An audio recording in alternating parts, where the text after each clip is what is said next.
गृहस्थ हैं। साधारण गृहस्थ से मतलब जो भागवत की परिभाषा में असाधारण कौन है? जो साधु हैं, संत हैं, सन्यासी हैं, महात्मा हैं, ब्रह्मचारी हैं, ये सब असाधारण श्रेणी के लोग हैं।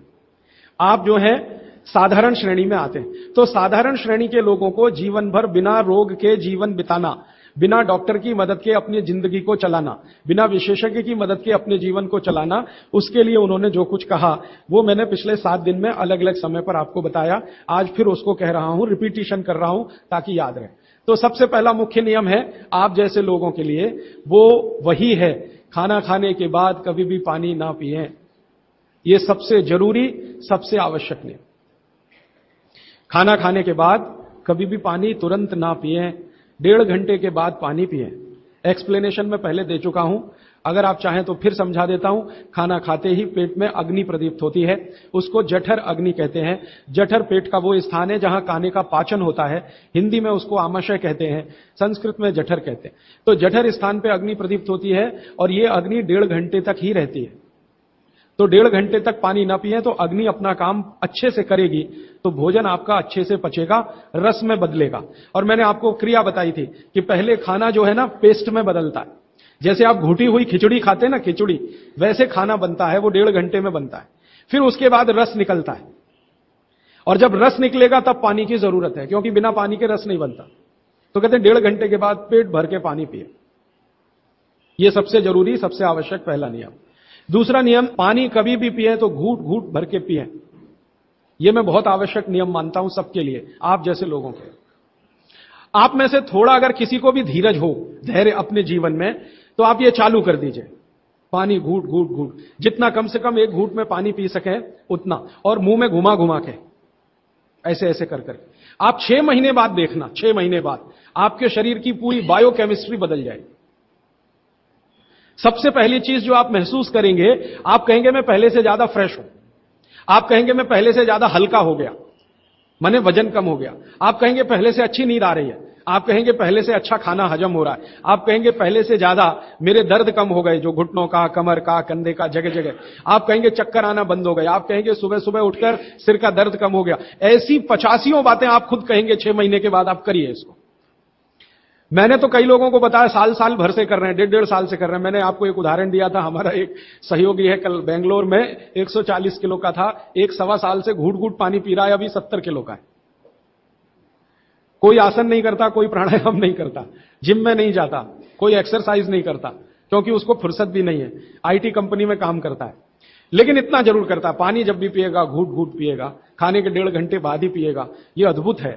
इस नियम को मैंने हजारों लोगों पे करके देखा है, एकदम एक्सीलेंट रिजल्ट है, कई बार तो चमत्कारिक रिजल्ट है। और कारण उसका क्या है? कारण उसका एक ही है कि घूट घूट पानी पीने से ज्यादा लार पेट में जाती है। पेट को हमेशा लार की जरूरत है, क्योंकि यहां एसिड बन रहा है। एसिड खाने के समय में जो निकले तो खाना पचे, खाने के आगे पीछे जो एसिड निकलता है वो डाइल्यूट होना ही चाहिए, नहीं तो वो पूरे रक्त में जाकर उसकी एसिडिटी बढ़ा देता है। और वही एसिडिटी है जो आपको हार्ट अटैक लाती है, कार्डियक अरेस्ट की तरफ ले जाती है, ब्रेन हेमरेज करा देती है, पैरालाइज्ड हो जाते हैं आप। गंभीर से गंभीर रोग इसी एक नियम के ना होने से होते हैं। आप पानी गटागट गटागट जो पी रहे हैं, यही एक छोटी सी गलती जिंदगी में आपको सबसे भारी पड़ेगी। ठीक है? तो पहला नियम मैंने आपके लिए कि पानी खाने के 1.5 घंटे बाद पीना, हमेशा पानी घूट घूट भर के घुमा घुमा के पीना है। सुबह का पानी हो या दोपहर का, शाम का, जब भी पिए घूट घूट भर के। पानी कैसे पिए? तो इन्होंने कहा ऐसे करके पिए। ये अच्छा नहीं है, आपके लिए अच्छा नहीं। आपको पानी हमेशा पीना है तो शरीर के नजदीक रख के ही पानी पिए। हमारे भारत में, मैं आपको एक बात ऐसी कहता हूं जो थोड़ी सी हटकर है, लेकिन आपको समझाने में मदद करे। भारत में हजारों साल की जो सभ्यता है, गिलास नहीं है। ये गिलास जो है ना विदेशी है, गिलास भारत का नहीं है। ये गिलास जो है ना यूरोप से आया, और यूरोप में पुर्तगाल से आया। ये पुर्तगाली जब हमारे देश में घुस गए तब से गिलास में हम फंस गए।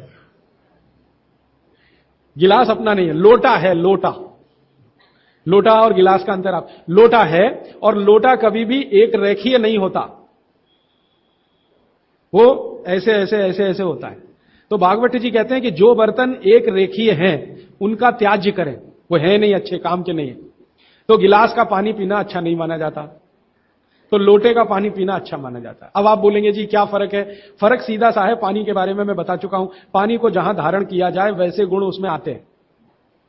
पानी अपने गुण कुछ नहीं है, जहां दे दो वही गुण हो जाते हैं। दही में मिला दो तो छाछ में बन गया, वो दही का गुण ले लेगा, पानी खत्म हो गया। दूध में मिलाया तो दूध का गुण। तो लोटे में पानी जो रखा तो पात्र का गुण आएगा लोटे का। अब लोटे का गुण क्या? लोटा गोल है ना, गोल है ना। और आप थोड़ा गणित अगर समझते हैं और विज्ञान समझते हैं तो हर गोल चीज का सरफेस टेंशन कम रहता है। हर गोल चीज का सरफेस टेंशन कम रहता है क्योंकि सरफेस एरिया कम होता है। हर गोल चीज का चूंकि सरफेस एरिया कम है इसलिए सरफेस टेंशन कम है। इसको हिंदी में पृष्ठ तनाव कहते हैं।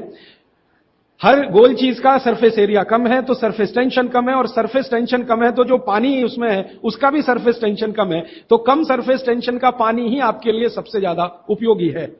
अगर सरफेस टेंशन बढ़ा हुआ पानी आप पिएंगे तो बहुत तकलीफ करने वाला है।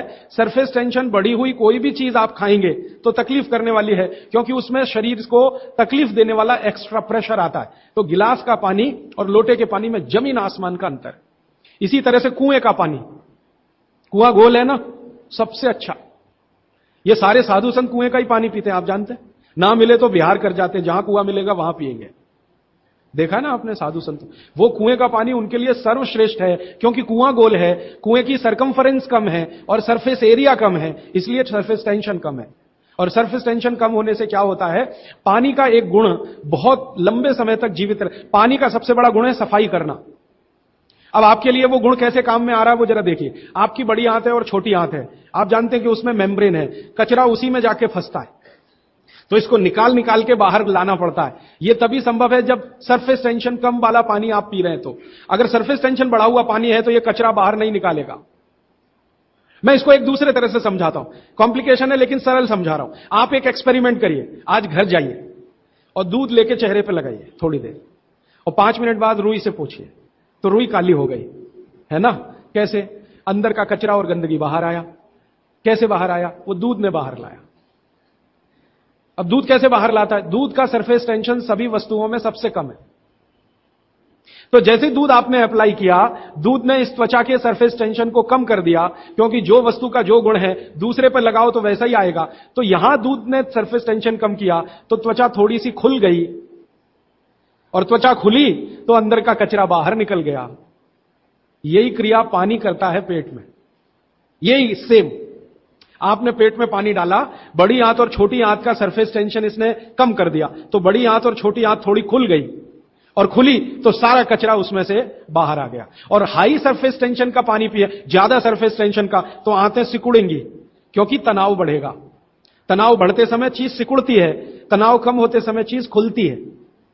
तनाव बढ़ेगा तो सारा कचरा आंतों में अंदर बंद हो जाएगा। अब यही आपको मूलव्याध, बवासीर, भगंदर सब करेगा। इसलिए सरफेस टेंशन कम वाला ही पानी पीना, लोटे का पानी सबसे अच्छा माना जाता है। गोल कोई भी वस्तु आपके घर में है उसमें रखा हुआ पानी पीना सबसे अच्छा माना जाता है। तो गोल कुएं का पानी है तो बहुत अच्छा है। गोल तालाब का पानी हो, तालाब भी गोल होते हैं ना, तो गोल तालाब का पानी बहुत अच्छा, गोल कुएं का पानी बहुत अच्छा। तालाब से छोटी एक पोखर होती है, पोखर, अगर पोखर गोल है तो उसका पानी बहुत अच्छा। नदी के पानी की तुलना में हमेशा कुएं का पानी अच्छा, क्योंकि नदी में गोल कुछ भी नहीं है, वो लंबी है, तो वहां का पानी हमेशा हाई सरफेस टेंशन वाला है। और नदी से ज्यादा खराब समुद्र का, और सबसे अच्छा पानी लोटे का। लोटे जैसी कोई भी गोल चीज है तो अच्छा। अब आप इसको प्रकृति में भी महसूस करेंगे, बारिश का पानी गोल होकर ही नीचे आता है, माने बूंदें सब गोल हैं, क्योंकि उनका सरफेस टेंशन हमेशा कम है। तो ये विश्लेषण लंबा चला जाएगा, लेकिन मैंने यहां जो आपको याद दिला दिया वो ये कि पानी पी रहे हैं तो गिलास में ना, ज्यादा अच्छा है लोटे में पिएं। तो लोटे वापस लाएं घर में, लोटे ही निकल गए, अब गिलास घुस गए, और लोटे निकले ना तो लाखों कारीगरों की जिंदगी खत्म हो गई जो लोटे बनाते थे। खत्म हो गए कि नहीं? कसेरे खत्म हो गए। गांव गांव में कसेरा शब्द समझते हैं? वो ठोक पीट के लोटा बनाने वाले आदमी को कसेरा कहते हैं। वो पीतल के लोटे बनाते थे, कांसे के लोटे बनाते थे, सब मर गए बेचारे हमारे गिलास के चक्कर में। तो भागवत जी को अगर मानना है तो लोटा लाएं, गिलास थोड़े कम करें, पानी लोटे का बहुत अच्छा। आगे बढ़ें।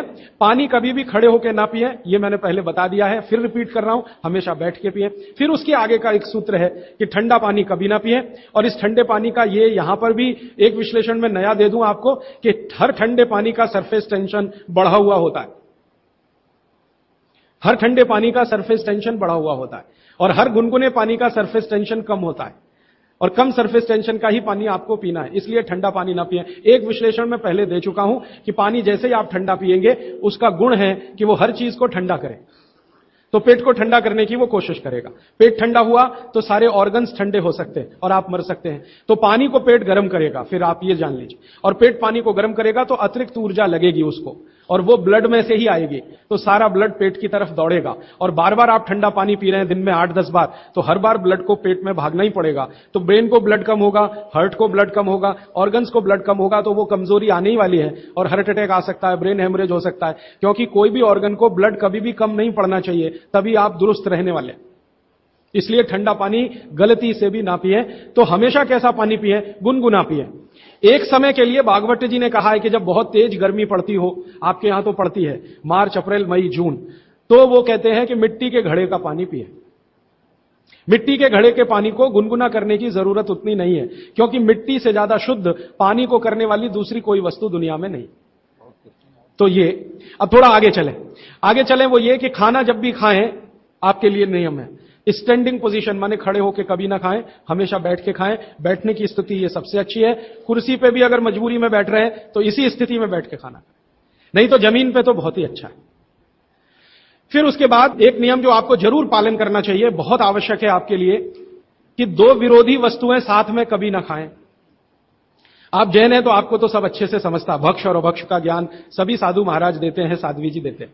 दूसरे लोगों के लिए कह दूं, दूध और दही साथ में नहीं खा सकते, विपरीत हैं। हालांकि दूध से ही दही बनता है, लेकिन दूध और दही की प्रकृति एकदम अलग है। दूध कुछ और काम करता है, दही बिल्कुल अलग काम। तो दूध दही साथ में ना खाएं। दूध और दही की बनाई हुई कोई भी वस्तु साथ में ना खाएं।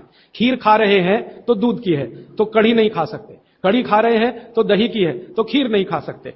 कुछ भी ऐसी वस्तु जिसमें दूध और दही उपयोग है, वो साथ में नहीं। एक इसी तरह से शहद और घी आपके लिए बिल्कुल वर्जित है, आप बिल्कुल साथ में ना खाएं। शहद अलग खाएं, घी अलग खाएं। शहद ना खाएं तो भी चलेगा, गुड़ खाएं। अच्छा, ये बड़ी विचित्र स्थिति है, गुड़ और घी साथ में जरूर खाएं, शहद घी साथ में ना खाएं। गुड़ को बेहतर तरीके से अगर खाना चाहते, गुड़ तो वैसे ही सबसे बेहतरीन चीज है दुनिया की, लेकिन और बेहतर बनाना चाहते हैं तो उसमें जरूर घी मिला के खाएं। तो गुड़ घी चलता है, शहद घी नहीं कभी भी। इसी तरह का एक नियम है कि जैक फ्रूट माने फणस, कटहल दूध के साथ सबसे खतरनाक है। और मैंने कहा खट्टे फल जितने भी हैं, संतरा है, मौसमी है, वगैरह वगैरह, ये दूध के साथ बिल्कुल नहीं चल सकते। एक ही फल है, भागवत जी कह रहे हैं, जो खट्टा भी है और दूध के साथ जरूर खाएं, वो आंवला है। आंवला ये जरूर दूध के साथ खाएं।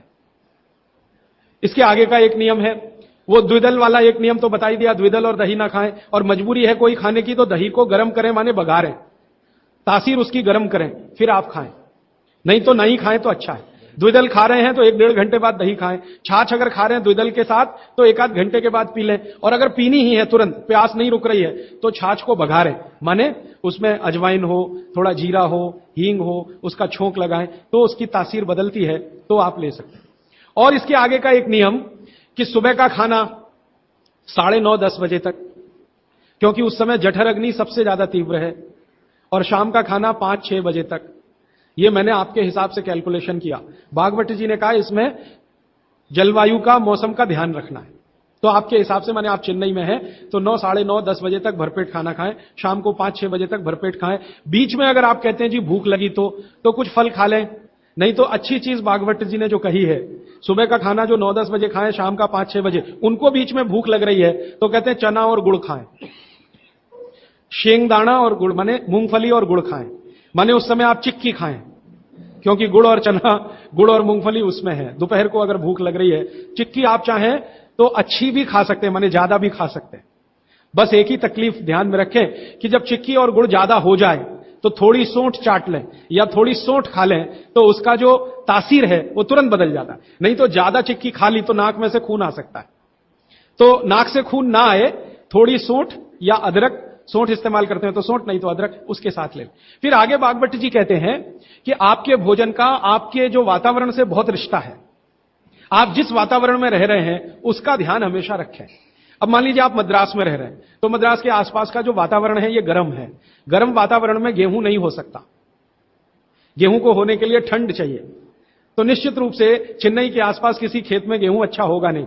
कोशिश करेंगे तो तब अच्छा होगा जब ठंड बढ़ जाए, क्योंकि गेहूं ठंड की फसल है, गर्मी की नहीं। गर्मी की फसल जो है वो चावल है, धान है, चावल है, बाजरा बहुत गर्मी की फसल है। ये राजस्थान में रहने वाले सब लोग जानते हैं कितनी गर्मी है राजस्थान में, और वहीं बाजरा सबसे अच्छा होता है। कच्छ में, सौराष्ट्र में कितनी गर्मी है, बाजरा सबसे अच्छा वहीं होता है। तो गर्मी की जो फसलें हैं वो धान है, बाजरा है और जौ है, जवारी है। जवारी आप समझते हैं, ज्वार, ज्वार। तो ये सब आपके लिए अच्छे हैं। यहां चेन्नई में आप रहते हैं ना, ज्वार की रोटी खाएं, बाजरे की रोटी खाएं, गेहूं की कम ना खाएं तो भी चलेगा। जो यहां हो रहा है वो ज्यादा खाएं। अब आप बोलेंगे गर्मी में भी बाजरे की रोटी खाएं, ना खाएं, क्योंकि बाजरा वैसे तो गर्म है, लेकिन गर्मी में भी खाना है। मान लो आपको स्वाद है, छूट नहीं रहा है, जगह छूट गई है, स्वाद नहीं छूटता। मन हमारा अभी भी राजस्थान में है या कच्छ में है या सौराष्ट्र में, कुछ मजबूरी है कि हम यहां रह रहे हैं। अगर ये मजबूरी खत्म हो जाए तो आप सब भागेंगे यहां से। मजबूरी कैसी, कच्छ में, सौराष्ट्र में इतना ही पैसा आ जाए तो आप सब चले जाएंगे, क्योंकि मन जो है ना छूटता नहीं है, स्थान से लगा रहता है। स्वाद मन के साथ जुड़ा हुआ है। तो स्वाद के लिए ही अगर बाजरा खाना चाहते हैं तो बिना गुड़ के ना खाएं। यहां पर चेन्नई में गुड़ और घी के साथ बाजरे की रोटी आप खा सकते हैं, गुड़ और घी के साथ जवारी की रोटी आप खा सकते हैं। ज्यादा आप खाएं तो चावल आपके लिए, धान जो यहां होता है वो सबसे अच्छा है। तो तासीर ध्यान रखें, आबो हवा का ध्यान रखें, वातावरण का ध्यान रखें, हर बनाते समय भोजन में और खाते समय भोजन। ये कुछ सूत्र हैं जो बहुत आवश्यक हैं आपके लिए, मैं मानता हूं, जो मैंने आपको पिछले एक 45 मिनट या 30 मिनट में जो रिपीट किए, जिनको मैं बहुत आवश्यक मानता हूं। और इसमें से एक सूत्र छूट गया जो बहुत आवश्यक, सुबह सुबह उठकर पहले पानी पिएं।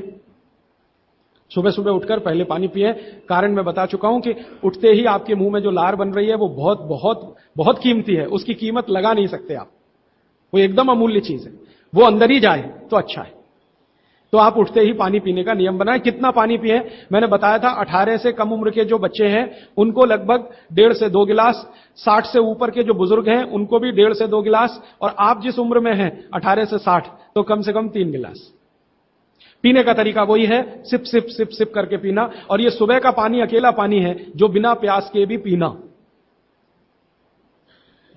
जी, ये मुख्य नियम मैं मानता हूं आपको जरूर धारण करने चाहिए। और मेरी एक दूसरी गुजारिश है, आप जितने भी लोग बैठे हैं इन सब नियमों को पालन करें। आज से कुछ ने तो शायद शुरू भी किया है 2-3 दिन से, जरूर पालन करें। हो सकता है कि 6 महीने के बाद, 8 महीने के बाद मेरी आपकी फिर मुलाकात हो, तब आप मुझे इसकी रिपोर्टिंग करें। रिपोर्टिंग करें क्यों? मैं आप सबको बागभट्ट का चेला बनाना चाहता हूं। मैं ये चाहता हूं, मैं विनम्रतापूर्वक कह रहा हूं, मैं ये चाहता हूं कि जो ज्ञान मैंने 6 साल में लिया, ये साल भर में आपके पास पूरा पहुंच जाए। क्यों? आप तो इसको अपने जीवन में पालन करके स्वस्थ रह ही सकते हैं, अपने परिवार को भी रख सकते हैं और पड़ोसियों को भी रख सकते हैं। और भागवत ने कहा है कि जो अपने दुखों को दूर कर ले और दूसरों के दुखों को दूर करने का काम करे वही मोक्ष का भागी है, माने भागीदार हो सकता है। तो मैं चाहता हूं आप सब मेरे साथ मोक्ष में चलें, वहां भी हम यही करेंगे तो आप अच्छे हो जाएंगे, देश भी अच्छा हो जाएगा। ये कहकर मैं अब प्रश्नों की तरफ चल रहा हूं। प्रश्न मेरे पास भरपूर आ चुके हैं। मैं कोशिश ये करूंगा कि जो प्रश्न एक बार उत्तर आ गया उसको दोबारा नहीं दूंगा। हो सकता है किसी व्यक्ति ने वो प्रश्न रिपीट किया। ज्यादातर प्रश्न जो है वो रोगों से संबंधित हैं, इस रोग में क्या करें, उस रोग में क्या करें। तो सबसे पहला प्रश्न जो मैं सबसे आसान मानता हूं, आंखों के नीचे काले धब्बे आ गए हैं तो क्या करें। मैं इसका उत्तर पहले दे चुका हूं, फिर दे रहा हूं। आपको सबसे अच्छा आसान उपाय मैं बता रहा हूं, वो ये, जिनको भी डार्क सर्किल है सवेरे उठें, सबसे पहला जो आपका थूक है, मुंह का लार है, इसको आंखों के नीचे लगा के मालिश करें, हल्की हल्की मालिश करें। आपके सारे डार्क सर्कल खत्म हो जाएंगे। और ये जो सुबह का मुंह का लार है, इससे आप अपने त्वचा रोग भी ठीक कर सकते हैं। खाज है, खुजली है, दाद है, सोराइसिस है, इचियोसिस है, एक्जिमा है, हर जगह इसको अप्लाई करें और हल्की हल्की मालिश करें।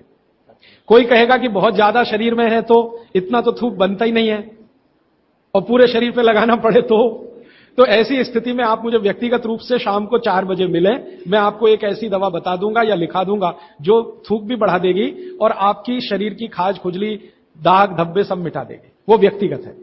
नींद बराबर नहीं आती है तो इसका माने एक ही आप जान लीजिए कि आपके शरीर में अगर वात बढ़ा हुआ है, वायु बढ़ी हुई है, तो अच्छी नींद कभी नहीं आएगी।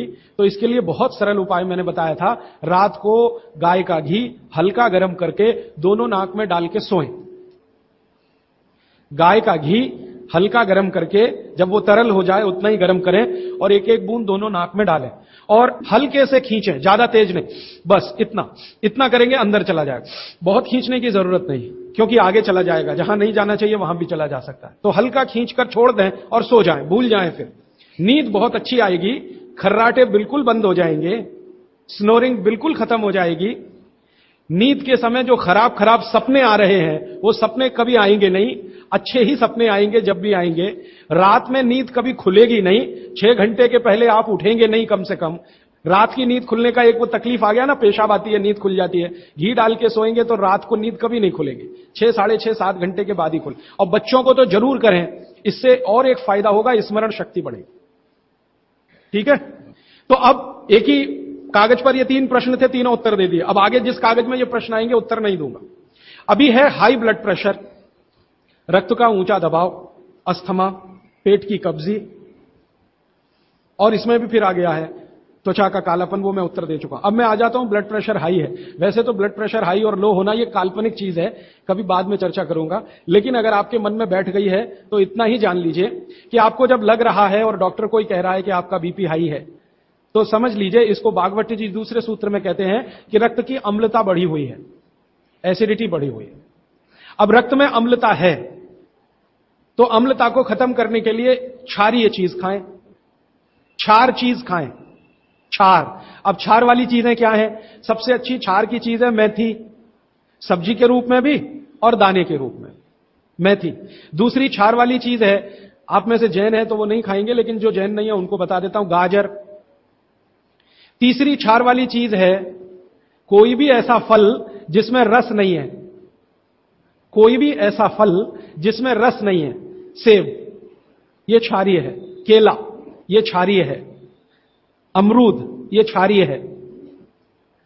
कोई भी ऐसे फल याद रहेगा आपको जिसमें रस नहीं है, ये सब क्षारीय है। सब्जियों में पालक क्षारीय है, बैंगन क्षारीय है। आलू के बारे में कहते हैं ना अम्लीय ना क्षारीय, वो बीच का है। तो जो सब्जियां आपको क्षारीय हैं और जो मसाले माने औषधियां क्षारीय, इनका उपयोग करें तो अम्लता अपने आप कम होगी, तो ब्लड प्रेशर कम होगा, तो ट्राइग्लिसराइड कम होगा, मोटापा भी कम होगा, सब कुछ कम होगा आपका। तो हमेशा याद रखें। तो मेथी दाने का उपयोग मैंने बता दिया है, पानी में डाल के रात को छोड़ दें, सुबह उठकर दाना चबा के खाएं, पीछे से पानी पिए। गाजर का उपयोग बता दिया, कद्दूकस में घिसें, गाजर ले लें और वो कद्दूकस की गाजर को खा लें। और क्षारीय चीज, मेथी की सब्जी रोज खाएं, पालक की सब्जी रोज खाएं। हरे पत्ते की कोई भी सब्जी क्षारीय होती है, हरे पत्ते की कोई भी सब्जी क्षारीय होगी, और फल जिसमें रस नहीं है वो सब क्षारीय होंगे। बस याद इतना ही रखें। तो आप अगर उपयोग करेंगे तो हाई ब्लड प्रेशर तो जाएगा ही, उसके साथ ब्लड कोलेस्ट्रॉल कम रहेगा, ट्राइग्लिसराइड कम रहेगा, मोटापा कम होगा, पेट आपका कम होगा, और उसके अंत में हार्ट अटैक आएगा नहीं। ब्लॉकेज भी है तो निकल जा। और एक क्षारीय चीज में भूल गया बताना, लौकी, दूधी। सब्जियों में सबसे ज्यादा क्षारीय कोई चीज है तो दूधी, माने लौकी ज्यादा खाएं, दूधी ज्यादा खाएं, और उसका रस भी पिए कच्ची दूधी का, तो और अच्छा है। जितने भी हाई बीपी के मरीज हैं उनके। अस्थमा भी जो एक बीमारी है ना, वो वायु के प्रकोप की बीमारी है। तो अस्थमा ज्यादा है तो इसके लिए जो मैं बहुत बार बोल चुका हूं, फिर बोल रहा हूं, दालचीनी, ये क्षारीय है। दालचीनी का उपयोग करें शहद के साथ, शहद क्षारीय है तो दालचीनी, शहद। शहद नहीं ले सकते तो गुड़। ये जो नारियल होता है ना, नारियल, मैंने आपको थोड़ी देर पहले एक बात कही है और मुझे याद आ गई, तो मैंने आपसे कहा जो भी फल में रस नहीं है वो क्षारीय है, और जो भी फल में रस है वो अम्लीय है। लेकिन ये नारियल अद्भुत फल है जो क्षारीय है, रस होते हुए भी। तो ये क्षारीय है। अब ये क्यों है, ये बाद का विषय। तो आप अगर अस्थमा से शिकार हैं, दमा के शिकार हैं, तो नियमित रूप से नारियल खाइए, हरा नारियल खाइए, कच्चा नारियल जिसको कहा जाता है, चबा चबा के खाइए। कितना खाएं जी? एक दिन में 50 ग्राम तक खा सकते हैं चबा चबा। तो दालचीनी और गुड़ लिया और नारियल चबा के खाया, 3 महीने के बाद आपका अस्थमा जड़ से खत्म होगा। वो 40 साल पुराना हो तो भी। इसके बाद हां, बाकी तो आंखों की। मुंह में छाले बहुत रहते हैं। ये मुंह में छाले बहुत रहते हैं, इसका माने पेट आपका साफ नहीं है, बड़ी आंत आपकी कचरे से भरी हुई है। तो मुंह में छाले रहते हैं तो सुबह सुबह का जो मैंने नियम बताया ना, पानी उठते ही पिए, घूट घूट पिए, तो छाले अपने आप खत्म। जैसे ही बड़ी आंत साफ हो जाएगी, छाले कभी नहीं आएंगे। और अगर आपको ये करने के बाद भी छाले में आराम नहीं मिल रहा है, तो आपको एक सरल आसान दवा बता देता हूं, जो होम्योपैथी की दुकान में मिलती है, जो बड़ी आंत को सबसे जल्दी से साफ कर देती है। उस दवा का नाम है बोरेक्स। सुहागा, सुहागा आप सब जानते हैं ना, सुहागा आंत को साफ करने वाली सबसे तीव्र दवा है, तीव्र। इसी का डाइल्यूशन करके होम्योपैथी में बनाया बोरेक्स। तो ले लें, किसी भी होम्योपैथी की दुकान से खरीद लें, 30 पोटेंसी में या 200 पोटेंसी में। इसके 3 ही खुराक लेंगे तो जीवन भर के लिए छाले की बीमारी आपकी आएगी नहीं, क्योंकि यह तुरंत बड़ी आंत को साफ करता है। पानी करेगा, धीरे धीरे करेगा। बोरेक्स तो एक ही दिन में काम करता है, लेकिन भागवत जी कहते हैं ये एक ही दिन का चक्कर छोड़ना चाहिए, तुरंत हर चीज का रिजल्ट मिल जाए। वो कहते हैं जीवन में कोई भी चीज फास्ट है ही नहीं, हर चीज स्लो है। तो कोशिश करिए पानी से ठीक करें, और अगर आप बहुत परेशान हैं तभी बोरेक्स का इस्तेमाल करें। और ये दवा हमेशा पानी में डाल के लें, 1 बूंद डाल दें पानी में, और उस पानी के 3 हिस्से करके उसको पी लें। 1 कप पानी हो, आधा कप पानी हो, चौथाई कप पानी हो। अभी आगे का एक प्रश्न। अच्छा, गाय के मूत्र के बारे में मैंने आपसे कहा था, तो उस पर प्रश्न आए हैं 4-5। गोमूत्र सही गाय का है या उसको कोई बीमारी है, किस तरह की प्रॉब्लम हो सकती है, अगर गोमूत्र सही नहीं है तो उस हाल में क्या करना चाहिए। मैं आपको विनम्रतापूर्वक एक एक्सपेरिमेंट जो हमने किया वो बता देता हूं। गाय को हमने 6 साल जहर खिलाया। एक गाय पर यह एक्सपेरिमेंट हमने किया, 6 साल जहर खिलाया, सबसे खराब जहर खिलाया, उसका नाम है संखिया, अंग्रेजी में कहते हैं आर्सेनिक। तो हमने गाय को दिया, चारे में मिलाकर दिया, बहुत मामूली मात्रा में, क्योंकि हम जानते हैं ज्यादा देंगे तो गाय मर जाएगी। हमें यह देखना था कि ये थोड़ा थोड़ा जहर देते हैं तो उस पर असर क्या आता है। तो 6 साल जिस गाय पर हमने ये प्रयोग किया, वो गाय अभी भी जीवित है, अभी भी जीवित है और स्वस्थ है, तंदुरुस्त है। हमने हर बार उसको संखिया दिया और हर दिन उसके मूत्र में टेस्ट किया, आया कि नहीं आया, क्योंकि ऐसे कहते हैं ना, खाओ तो सब कुछ आने ही वाला है मूत्र में और ब्लड में। तो 6 साल लगातार उसको संखिया खिलाने के बाद भी उसके मूत्र में 1.0000 में चले जाएं, उतना भी संख्या कभी नहीं आया। अद्भुत है ये। अब मुझे पुरानी बातें इसमें जोड़नी है। बहुत लोग कहते हैं ना, गाय के गले में शंकर भगवान का निवास है। वो शायद शंकर जी ने पी लिया। शंकर जी तो मशहूर है ना खराब से खराब जहर पीने के लिए, तो शायद गले में शंकर जी हैं गाय के, तो वहीं रुका। और सच में हमने ये देखा, इसमें मैं एक्सेजरेशन नहीं कर रहा हूं, आप चाहें तो वो गाय कभी भी आके देख सकते हैं। हमने उसके गले के आसपास महसूस किया 6 साल में एक ब्लू कलर का रिंग बन गया है, ब्लू कलर का, और वहां से ब्लड निकाला, उसको टेस्ट किया तो उसमें पूरा संख्या है, माने आर्सेनिक है। गले के नीचे वो गया ही नहीं, गले में ही रुक गया। शंकर भगवान ने शायद रोक लिया। तो आप बेखटके गाय का मूत्र पी लीजिए। आपके दिल में ऐसा लग रहा है वो कचरा खा रही है, आप चिंता मत करिए, ये कचरा जाएगा नहीं उसके मूत्र तक। भगवान ने उसके शरीर में ऐसी व्यवस्था करके रखी हुई है। लेकिन अच्छा ये होगा आपके दिल और मन की तसल्ली के लिए कि गाय अच्छा चारा खाती हो, साफ सुथरे वातावरण में रहती हो और नियमित घूमने के लिए जाती हो, उसका मूत्र जरूर पिएं, वो सबसे ज्यादा लाभकारी तो है। लेकिन कुछ मजबूरी आ गई, मजबूरी से मतलब मैं समझाना चाहता हूं। आप एक ऐसी जगह रहते हैं जहां गाय कचरा ही खाती है, और आपको ऐसी कोई गाय मिल ही नहीं रही है जो शुद्ध चारा खाती हो और बराबर घूमने जाती हो, और आप किसी बीमारी से तड़प रहे हैं, परेशान हैं, और वो बीमारी में आपको गोमूत्र चाहिए ही, तो बिना संकोच के ले लें। उसका हानि तो नहीं करेगा, कुछ फायदा ही कर जाए। गोमूत्र के बारे में अब तक की जो रिसर्चेज है वो ये है कि इसके साइड इफेक्ट है नहीं। शरीर पता है क्या करता है, आपने मूत्र ज्यादा भी पी लिया तो ये शरीर 20 मिनट के बाद उसको पेशाब के साथ अपने आप ही निकाल देता है, रहने ही नहीं देता उसको।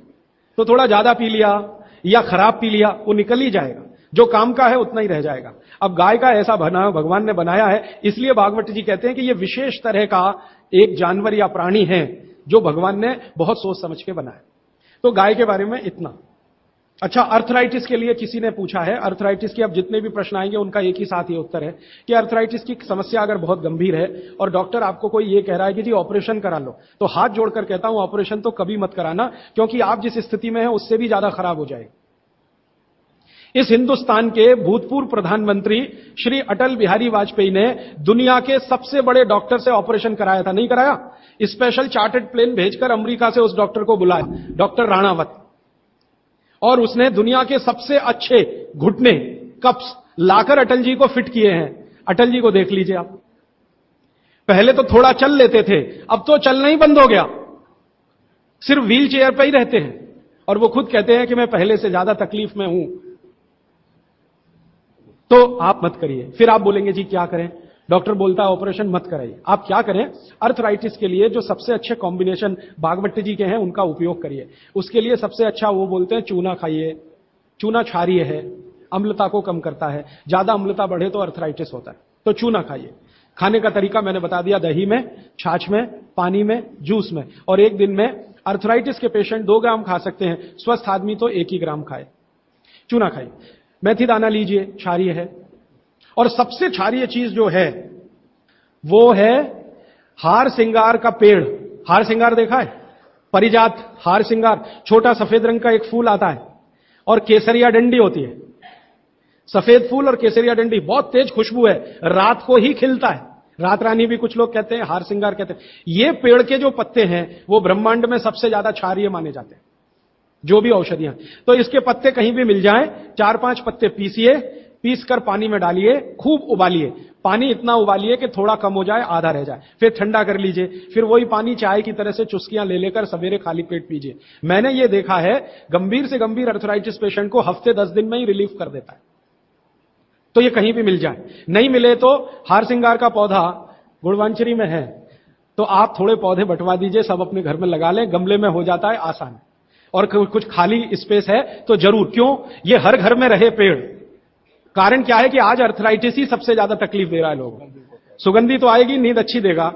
जहां आपका बेडरूम है उसके पीछे जरूर लगा लीजिए, और उसका पत्ता आपको अर्थराइटिस से मुक्ति देगा। और दोनों तरह की अर्थराइटिस, रूमेटिड और ऑस्टियो, दोनों ही खत्म होती है इस हार सिंगार के पत्ते से। आइसक्रीम कब खा सकते हैं? कभी भी नहीं, कभी भी नहीं।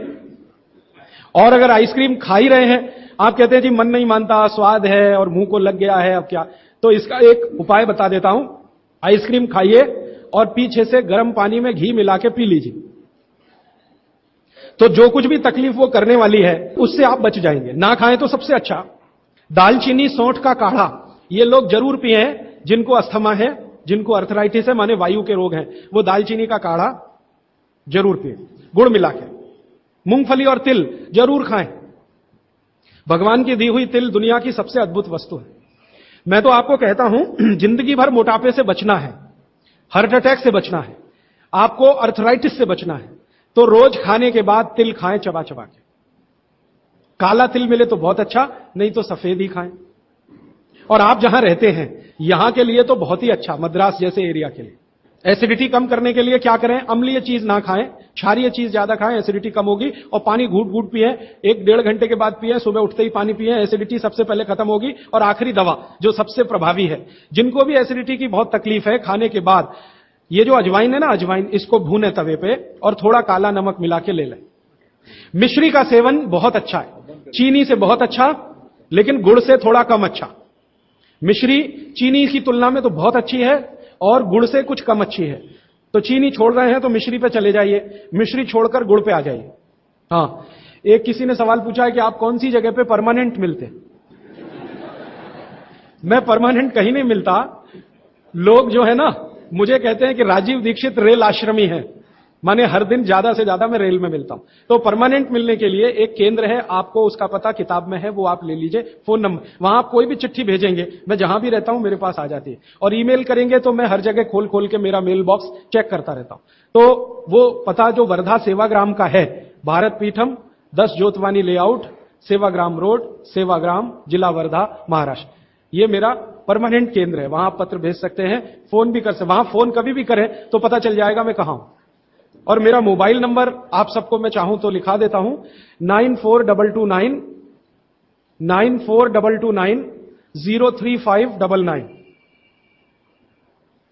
9422903599। ये मेरा मोबाइल नंबर है। और ईमेल एड्रेस है RAJIVDIXITABA RAJIVDIXITABA@rediffmail.com। और निरंजन भाई, प्रदीप भाई, ये कभी भी आप इनको संपर्क करेंगे तो ये कहीं भी खोज के बताएंगे कि मैं कहां हूं। अभी मेरे पास एक प्रश्न है, वो इस समय के विषय से तो नहीं जुड़ा, लेकिन मैं जोड़ के जरूर उत्तर दे देता हूं। आजकल हमारे घरों में पेप्सी कोक से भी ज्यादा नूडल्स खाया जा रहा है। पेप्सी कोक कम हुआ है पिछले 2-3 साल में, अच्छा हुआ, नूडल्स खाया जा रहा है। तो नूडल्स के बारे में आपको एक जानकारी दे दूं कि सबसे खराब वस्तु अगर खाने की कोई हो सकती है, कचरे में कचरा, तो वो यही है नूडल्स। एक तो मैदे की है, ऊपर से सड़ा हुआ है। 6-7 दिन मैदे को सड़ा के रखा जाए तब नूडल्स तैयार होता है। और इस नूडल्स में टेस्ट लाने के लिए सूअर के मांस का रस मिलाया जाता है। बिना उसके नूडल्स बन ही नहीं सकता। जो मैगी है ना, मैगी या कोई भी नूडल्स, सूअर के मांस का रस, सड़ा हुआ मैदा, 6-6 दिन पुराना, उससे तैयार हुआ है। अब आप तय कर लो, खाना है या नहीं खाना। एक प्रश्न है जिसका उत्तर दे नहीं सकता। किसी ने कहा आज की शिक्षा बहुत बेकार है, वैकल्पिक शिक्षा की बात बताइए। तो समय ज्यादा है, आप मुझे ईमेल करिए, मैं लंबा जवाब दूंगा। गाय का घी कान नाक में डालने के लिए मैंने बोला था, तो वो उत्तर दे चुका हूं, फिर रिपीट इसलिए कर रहा हूं कि गलती ना करें। घी को हल्का गर्म करना है, ज्यादा नहीं। गाय का घी नाक में डालने के लिए हमेशा हल्का गर्म करना है, ज्यादा नहीं। और एक ही बूंद एक नाक में, दूसरी बूंद दूसरी नाक। हां, एक बहुत अच्छा सवाल है, दैनिक जीवन में कौन सा नमक खाएं? सबसे अच्छा सेंधा नमक खाएं। और इसको याद ऐसे रखें, पत्थर वाला नमक खाएं। यह समुद्र के पानी का नमक कम से कम खाएं। पत्थर वाला नमक एक तो सेंधा नमक है, दूसरा नमक है जो काला नमक है, ये आप ज्यादा उपयोग करें। मेरा तो कहना है कि आज से ही घर में नमक तो तुरंत बदल लें, बदलते ही आपको असर दिखाई दे जाएगा। आपको जो तकलीफ है ना ब्लड प्रेशर की, अर्थराइटिस की, ये नमक बदलने से ही बहुत आराम दे देगी आप। तो सेंधा ही नमक। किसी ने कहा है कि गोमूत्र अर्क लेने में पहले दिन खराब लगा, 3 दिन खराब लगेगा, 3 दिन, चौथे दिन से अच्छा लगेगा। तो छोड़े नहीं उसको, एक दिन खराब लगा, छोड़िए मत, दूसरे दिन भी लीजिए, तीसरे। गोमूत्र अर्क है ना, तो 1 चम्मच से ज्यादा मत लीजिए, और गोमूत्र प्योर है तो आधा कप लीजिए। किसी को प्रश्न है कि दिन भर नींद आती रहती है, क्या करें? वैसे तो नींद आए तो अच्छा है, लेकिन दिन भर नींद आए तो अच्छा नहीं है, तो क्या करें? इसका मतलब यह है कि आपके शरीर में एक क्षार बहुत कम है, और ये वही क्षार है जो आपको सबसे ज्यादा मिलता है चूने से। जिनको दिन भर नींद आती है वो चूना खाएं, मट्ठे में मिला के, छाछ में मिला के। नारियल का तेल बालों में जरूर लगाएं। किसी ने पूछा है, लगाएं? जरूर लगाएं। नारियल का तेल आप खा भी सकते हैं, क्योंकि आप चेन्नई में रहते हैं। अगर आप पटना में रहेंगे तो नहीं खा सकते नारियल का तेल, चेन्नई में रहते हैं तो जरूर खा सकते। मालिश करना चाहें जरूर करें। डायबिटीज के लिए क्या करें? डायबिटीज का जो सबसे अच्छा उपाय मैंने बताया था, मेथी दाना और त्रिफला चूर्ण। त्रिफला चूर्ण माने हरडे, बहेड़ा, आंवला, 1, 2, 3 अनुपात वाला त्रिफला चूर्ण 1 चम्मच, मेथी दाना 1 चम्मच, दोनों मिलाकर गर्म पानी में रात को रख दें। सवेरे उठकर इस पानी को पी लें और उसमें जो कुछ है चबा के खा लें। 3-4 महीने नियमित करेंगे, ब्लड शुगर नॉर्मल आने की पूरी संभावना है। और नहीं आए 3-4 महीने में ब्लड शुगर नॉर्मल, तो एक मुझे ईमेल जरूर करें या फोन करें। शुगर खाना नहीं खाना, चीनी बिल्कुल बंद कर दीजिए, क्योंकि यही अकेली चीज है जो पचती नहीं आसानी से। बाकी चीनी छोड़कर कुछ भी खाइए। पथरी अगर है शरीर में, और थायराइड, थायराइड का सबसे अच्छा उपाय है धनिया पत्ता है ना, धनिया पत्ता, इसकी चटनी, धनिया पत्ते की चटनी बनाइए, पानी में मिला के पी जाइए, पानी गुनगुना रहे। कितनी चटनी? 1 चम्मच चटनी, उसमें कुछ डालिए मत, नमक मिर्ची कुछ मसाला नहीं, खाली धनिया पत्ते की चटनी। और जब तक धनिया मिल रहा है तो ये हरे पत्ते की चटनी, धनिया मिलना बंद हो जाए तो सूखा धनिया। ये धनिया जो है ना, थायराइड की सबसे अच्छी दवा मानी जाती है। पथरी, पथरी जिसको भी है वो चूना कभी ना खाएं, ये याद रखें। कहीं भी शरीर में पथरी है तो चूना कभी ना खाएं। तो फिर क्या खाएं? एक दवा है पत्थर तोड़ दवा, क्या बोलते हैं आप उसको? पाखंड भेद। शोभाकांत जी के यहां वो दवा है पाखंड भेद, कहीं भी मिल जाएगा। तो आप इसका काढ़ा बना के पिए। ये जो पाखंड वेद है ना, इसका काढ़ा पानी में डाल के उबाल के, और ये दवा आसानी से होम्योपैथी में उपलब्ध है। और इसी दवा का होम्योपैथिक नाम है बर्बेरिस, बर्बेरिस वल्गेरिस। पाखंड वेद का बोटेनिकल नाम है बर्बेरिस वल्गेरिस। ये किसी भी होम्योपैथी की दुकान में मिलेगा। वो पूछेगा कैसे दूं, तो कहना मदर टिंचर में दो। ये कोई भी घर में रखिए, आप बिल्कुल निसंकोच इस्तेमाल कर सकते हैं, साइड इफेक्ट कुछ नहीं है इस दवा का। बर्बेरिस वल्गेरिस मदर टिंचर ऐसा बोलिए तो ये हल्के गुलाबी रंग की होगी, डार्क कलर की भी हो सकती है। इसकी 10-10 बूंदें 1/4 कप पानी में डालकर दिन में 3-4 बार पिलाएं। 1 महीने 1.25 महीने में सारी पथरी टूटकर निकल जाएगी। और नहीं तो पाखंड वेद जो दवा मिले आयुर्वेद की, उसका काढ़ा बना के 15-20 दिन ले ले। काढ़ा जल्दी तोड़ता है पत्थर को, बर्बेरिस को समय ज्यादा लगता है। पानी में चूना मिला के पी सकते हैं, जरूर पीजिए, पथरी वाले नहीं। दांतों का दर्द, दांतों के दर्द की सबसे अच्छी दवा है लौंग। लौंग इस्तेमाल करिए, लौंग का तेल इस्तेमाल करिए। और दांतों में दर्द हो ही नहीं तो थोड़ा थोड़ा चूना खाते रहिए। और दांतों में दर्द हो ही नहीं तो दातुन करते रहिए, दंत मंजन करते रहिए, पेस्ट बंद कर दीजिए। हां, अभी एक जरूरी प्रश्न आया, शराब और गुटखा छोड़ने के लिए क्या करें?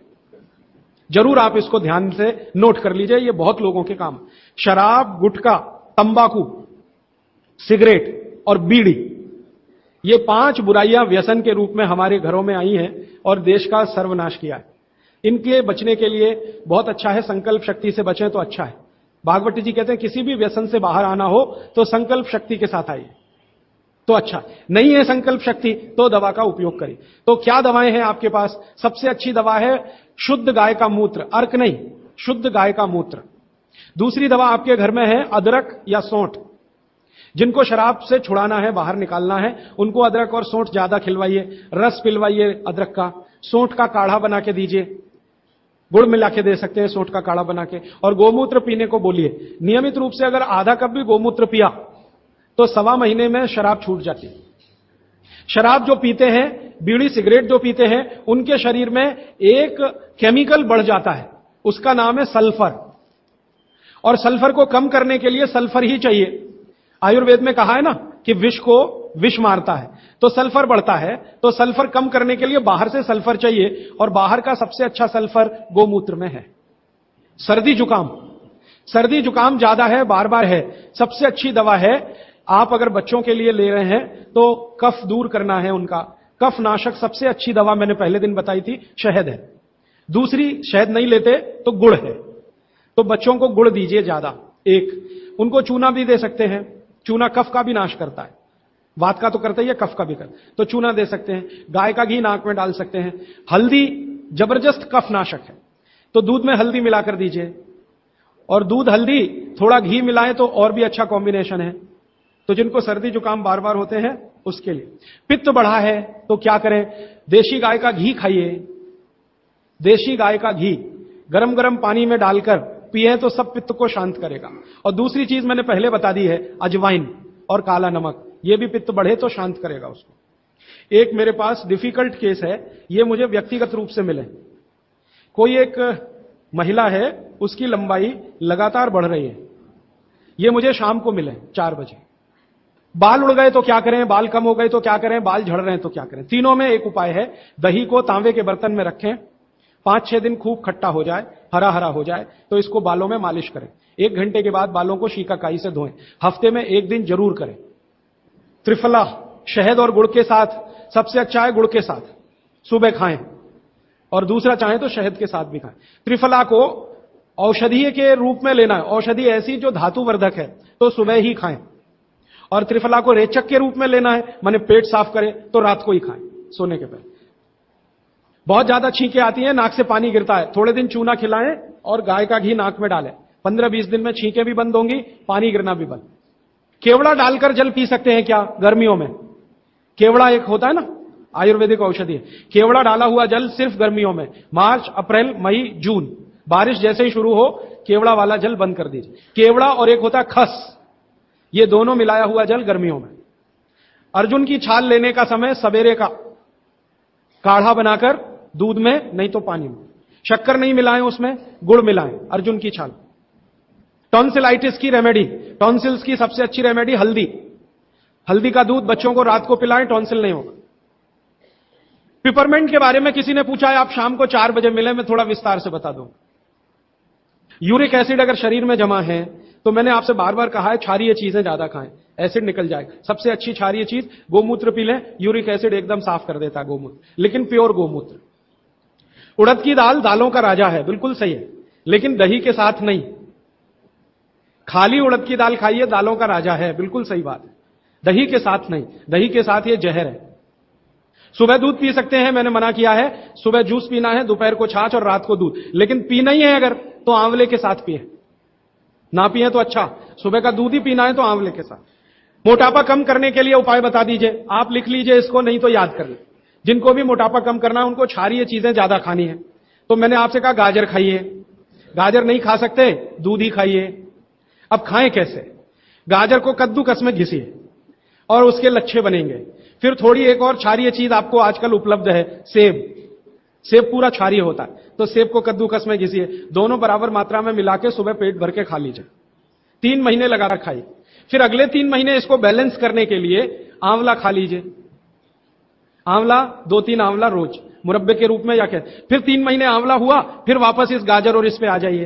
तो साल भर अगर आप करेंगे तो बहुत आराम से 1/3 वजन तो आपका घट ही जाएगा, हो सकता है किसी का आधा भी हो जाए। ह्यूमन यूरिन के बारे में आपने पूछा, मैंने पहले ही बताया, अगर आप शाकाहारी हैं तो अपने मूत्र का भी इस्तेमाल कर सकते हैं, लेकिन गोमूत्र उससे हमेशा बेहतर है।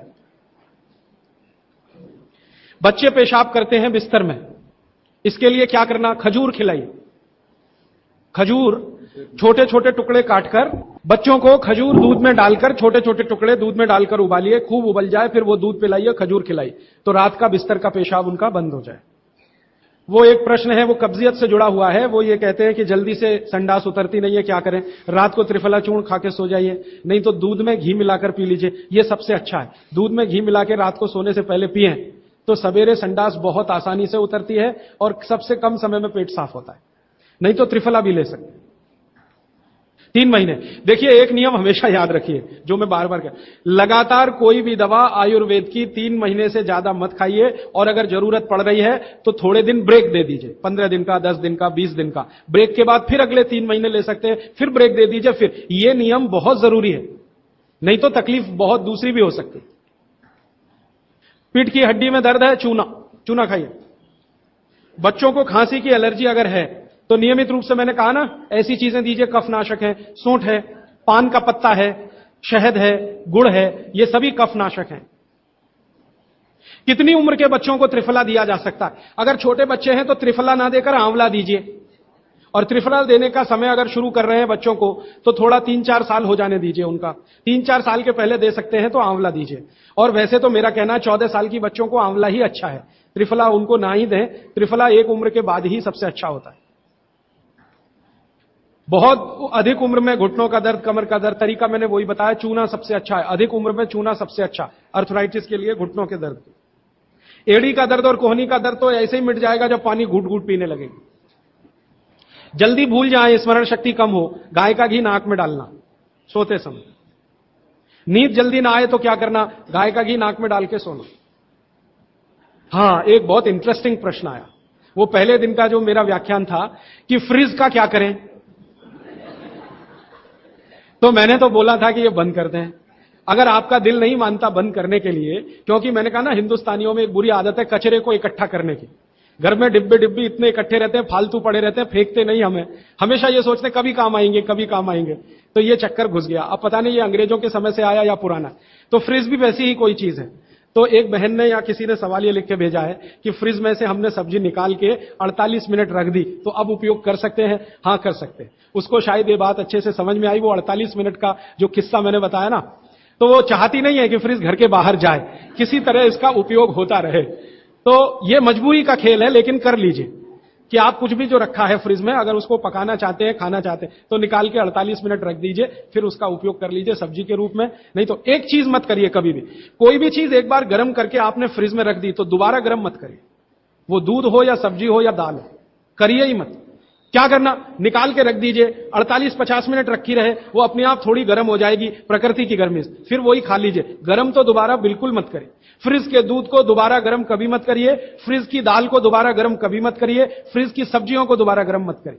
चटनी भी फ्रिज में से निकाल के रख के खाइए, दही भी फ्रिज में दही रख देते हैं, 48 मिनट रखा रहने दीजिए, फिर आप उसका उपयोग करिए, तुरंत निकाल के और छाछ बना के, वो बिल्कुल मत करिए। मेवा खाना चाहिए कि नहीं? सूखा मेवा जरूर खाइए, ड्राई फ्रूट्स आप जरूर खाइए, लेकिन जो ड्राई फ्रूट्स आपके लिए अनुकूल हैं, आप जहां रहते हैं वहां के हिसाब से मैं कह रहा हूं, सबसे अच्छा बादाम आपके अनुकूल है।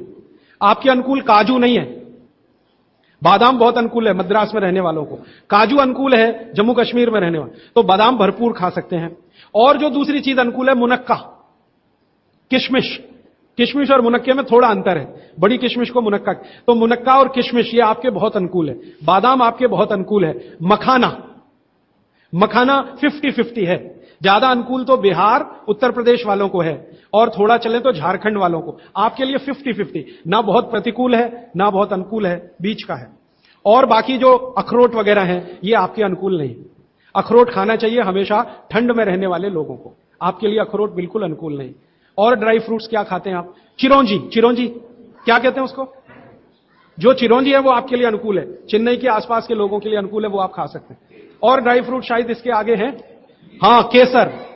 केसर अगर आप खाएं, वैसे तो औषधि है, ड्राई फ्रूट नहीं, लेकिन ये 3 महीने के आगे नहीं खा सकते, नवंबर, दिसंबर, जनवरी, और दूध में मिला के। मिश्री, पिस्ता 50-50 है। अंजीर बहुत अनुकूल है सिर्फ एक ही किस्म के लोगों के लिए। इसको मैं आपको कहता हूं, जरा ध्यान से सुनो। जिनको शरीर में शक्ति की कमी लगती है, शक्ति की कमी लगती है, ताकत कम है, शक्ति कम है, उनके लिए अंजीर बहुत फायदे की है। लेकिन जिनको पहले से ही ताकत है वो ना खाएं इसको। शेंदारू क्या होता है? एप्रिकॉट, हां एप्रिकॉट आपके लिए ठीक है, आप खा सकते हैं एप्रिकॉट। एक सुझाव है, प्रश्न नहीं है, और वो सुझाव मुझे स्वीकार है। वो ये कहते हैं कि आप चले गए उसके बाद क्या? तो उसके बाद ये व्यवस्था या अभियान या ये बातें या ये ज्ञान सतत निरंतर चलता रहे, इसके लिए आपकी मेरी एक छोटी सी कोई एक एडजस्टमेंट हो जाए तो बहुत अच्छा। मैं ये चाहता हूं कि जो कुछ मैंने सीखा वो आप सीख लो। हां, और बाबूजी बोलेंगे वैसे, मेरा ऐसा कहना है जो मैंने सीखा वो आप सीख लो, उतना ही सीख लो जितना मेरे पास है, फिर आप उससे आगे भी सीख सकते हैं और ये दूसरों को सिखाते जाएं। तो नियमित रूप से कोई ऐसी व्यवस्था अगर आप सब मिलकर करें, मुझे स्वीकार है। सुबह का पानी तांबे के बर्तन का पी सकते हैं जिनको कब्जियत की बहुत तकलीफ है, लेकिन शरीर में तांबा ज्यादा हो तो वो नहीं पिए। लेकिन सबसे अच्छा जो सम पानी माना जाता है, जिसमें आपको कुछ सोचना ही नहीं पड़ेगा, सादा बर्तन का, माने वो पीतल के उसमें रखा हुआ या कांसे के उसमें रखा हुआ, नहीं तो स्टील में रखा हुआ, गर्मी के दिनों में घड़े का, मिट्टी के घड़े, तांबे का पानी पी सकते हैं। हां, क्योंकि कुचालक है ना लकड़ी, और तांबा बहुत ज्यादा सुचालक है। एक होता कंडक्टर और एक बैड कंडक्टर। तांबा सबसे बड़ा कंडक्टर है और लकड़ी सबसे बड़ा बैड कंडक्टर है। तो ये अगर आपने तांबा पिया माने, तो अर्थ के साथ जो कांटेक्ट है ना नंगे पांव, तो वो खत्म करेगा आपको। इसलिए पांव में चप्पल रहे, लकड़ी के पट्टे पे खड़े रहे, प्लास्टिक की चप्पल पहन के हो, रबर की चप्पल पहन के हो, तभी तांबे के बर्तन का पानी पीना अच्छा है। केन वाटर, बहुत लोग आजकल केन वाटर पी रहे हैं, ऐसा प्रश्न आया, तो ये क्या अच्छा है? बिल्कुल अच्छा नहीं। तो आप बोले फिर क्या करें? आपके घर जो पानी आ रहा है टैप वाटर, इसको खूब अच्छे से उबाल लें, उबाल कर इसको रख लें, फिर उसी को पिए। ये केन वाटर से 1000 गुना अच्छा है। केन वाटर पता है क्या है? ये पानी को शुद्ध करने के लिए ब्लीचिंग करते हैं उसकी। उस ब्लीचिंग में क्लोरीन इस्तेमाल होता है, फ्लोरीन इस्तेमाल होता है, और वो फिर शरीर में जाए तो बहुत खराब है। और केन वाटर का टेस्ट सादा पानी से बिल्कुल अलग होता है। तो केन वाटर से 1000 गुना अच्छा है टैप वाटर, लेकिन उबाल कर रखा गया। हां, एक सवाल आ गया है जो अब तक किसी ने नहीं पूछा, शायद आपको पूछने के लिए मन में तो होगा, लेकिन आपने क्यों नहीं पूछा। महिलाओं से संबंधित ये सवाल है, मेंसेस पीरियड का। 2 सवाल आए हैं। एक तो यह है कि व्हाइट डिस्चार्ज बहुत होता है, तो क्या करें? तो इसके लिए आप ऐसा करिए, एक आयुर्वेद की दवा इस्तेमाल करिए, उसका नाम है शतावरी। शतावरी कहीं भी मिलती है आयुर्वेद की दुकान पर। शतावरी चूर्ण के रूप में ले लीजिए। इस शतावरी चूर्ण को दूध में मिला लीजिए और रात को जरूर पीजिए। दूध हल्का गर्म रहे, और शतावरी डाल के दूध उबाल भी सकते हैं, फटता नहीं। शतावरी, जिनको भी व्हाइट डिस्चार्ज की समस्या है, शतावरी। और दूसरी कि जब भी मेंसेस पीरियड आता है, बहुत दर्द होता है, तकलीफ होती है, इचिंग बहुत होती है, तरह तरह की खुजलियां होती है शरीर में, गुस्सा बहुत आता है, चिड़चिड़ापन वगैरह वगैरह, तो आपका जब भी मेंसेस पीरियड होता है तो आपके शरीर में वायु बहुत बढ़ी हुई है, पित्त भी थोड़ा बढ़ा हुआ रहता है। इसका बहुत आसान उपाय मैं बता देता हूं, भागवत जी का है, मेरा नहीं। वो ये कहते हैं कि मेंसेस पीरियड में सब कुछ ठीक रहे, समय से आए, समय से जाए, ज्यादा रक्त ना निकले और कम भी ना हो, इस सब चीज ठीक रखने के लिए गरम गरम पानी में, जो इतना गरम हो जैसे चाय होती है, घी मिला के पिए। गरम गरम पानी में, खूब गरम पानी में, गाय का घी आपके घर है तो बहुत अच्छा, नहीं तो कोई भी घी, भैंस का भी चलेगा, 1 चम्मच मिलाएं, आधा गिलास खूब गरम पानी खौलता हुआ घी मिला दें, थोड़ा पीने लायक हो जाए उतनी देर रखें, फिर इसको चुस्कियां ले लेकर पिएं। अगर आपका मासिक 5 दिन चलता है, 4 दिन चलता है, 3 दिन, दिन से मतलब नहीं, जितने दिन चलता है उतने दिन। कितनी बार पी सकते हैं? दिन में 2 या 3 बार पी सकते हैं। तो अगर आपने ये शुरू किया तो सब कुछ आपका नॉर्मल हो जाएगा, सब कुछ। मेनोरेजिया है तो ठीक होगा, मेट्रोरेजिया तो ठीक होगा, सब ठीक हो जाएगा। मैं ज्यादा नहीं कहना चाहता, आप सब समझदार हैं। हर चीज आपकी दुरुस्त और तंदुरुस्त रहेगी। डिस्चार्ज व्हाइट है तो शतावरी लेना है, और पानी में घी मिला के किसी भी दूसरी प्रॉब्लम के लिए, मेंसेस पीरियड, ये घी पानी मेंसेस पीरियड में ही पिए। इसको ध्यान से सुने। मेवा से वेट बढ़ता है, काजू को छोड़कर किसी भी मेवा से वेट नहीं बढ़ता। काजू ही है जो वजन बढ़ाता है, बाकी कोई भी सूखा मेवा वजन नहीं बढ़ाता। मुंह से बदबू आती है तो समझ लो पेट साफ नहीं है, तो रात को त्रिफला खा के सो, नहीं तो दूध और घी मिला के पियो, सुबह उठते ही पानी पी लो, मुंह की बदबू बंद। हाथ पैर सुन्न हो जाते हैं, मतलब चूना खाते रहिए। हां, अब ये एक सवाल ऐसा है कि चूने से जीभ फट जाती है, तो आप चूना अगर सीधे जीभ पे खाएंगे तो फटेगी, पानी में डालकर खाएंगे कभी जीभ नहीं फटेगी, दही में डालकर खाएंगे नहीं फटेगी, मट्ठे में पिएंगे तो नहीं फटेगी, जीभ पर चाटेंगे चूना तो जरूर जीभ फटेगी। अब किसी ने एक सवाल पूछा, हनी के केमिकल कंपोनेंट्स बताइए। वो किताब में पूरा है, आप पढ़ लीजिए। टीबी पेशेंट है, ट्यूबरकुलोसिस, तो आप जरूर उनको गोमूत्र पिलाइए। अगर खाली गोमूत्र, शुद्ध गोमूत्र, अर्क नहीं, खाली गोमूत्र आपने पिला दिया तो 3 से 4 महीने में टीबी जड़ से ठीक होती है। दही में, या तो छाछ में, या तो पानी में, नहीं तो पान में। चूना ये पान में जो खाते हैं वही। और 5 मिनट रुकिए, मैंने मेरा कंक्लूड किया है, लेकिन ये आज के लिए है, जिंदगी के लिए ये कंक्लूजन नहीं है, ये तो रास्ता अभी खुला है।